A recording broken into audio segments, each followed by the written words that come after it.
Thunder Run at Kentucky Kingdom in Louisville, Kentucky is a Dinn Wooden coaster manufactured in 1990 with a height of 90 feet, top speed of 53 miles per hour, and a length of 2,850 feet.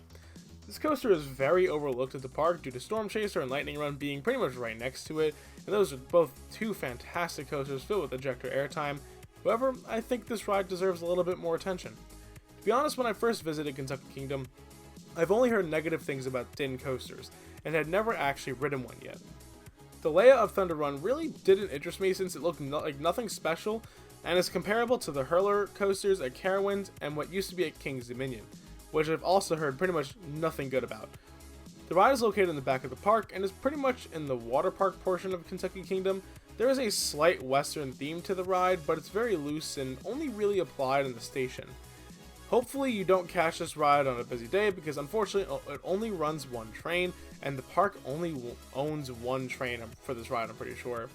In my two visits to the park, Thunder Run was a walk-on pretty much both days, but the crowds were also very low the days I went. First I went, the park actually ended up closing early due to rain, and we walked into the station and we were pretty much the only people on the ride.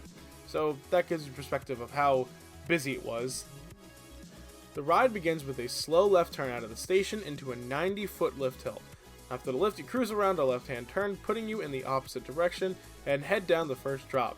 From what I remember, the drop really didn't do much in terms of airtime, but it builds speed fairly quickly. Next is a high bank left turn. This turn is at pretty much ground level and is taken very fast, providing an intense feeling of speed and some slight positive G's.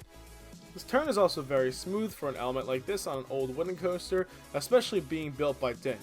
Yes, it has its bumps, but it's nothing unbearable.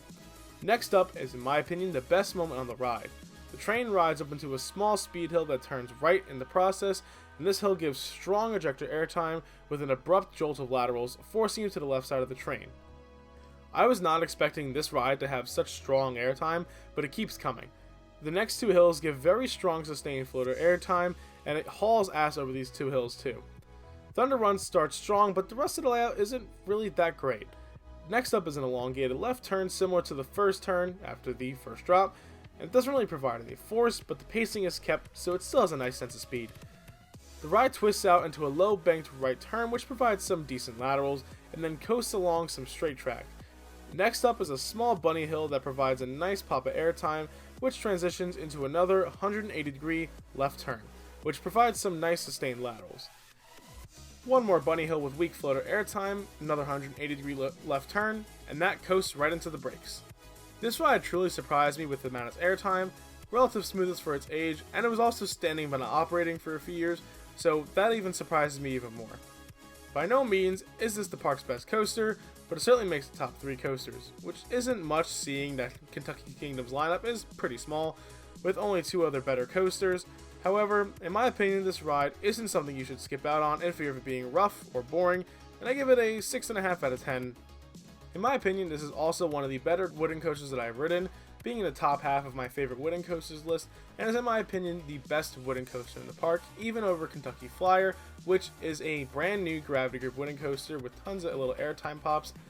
I didn't really enjoy that ride as much as I thought I would, which I will probably go into a separate review later on.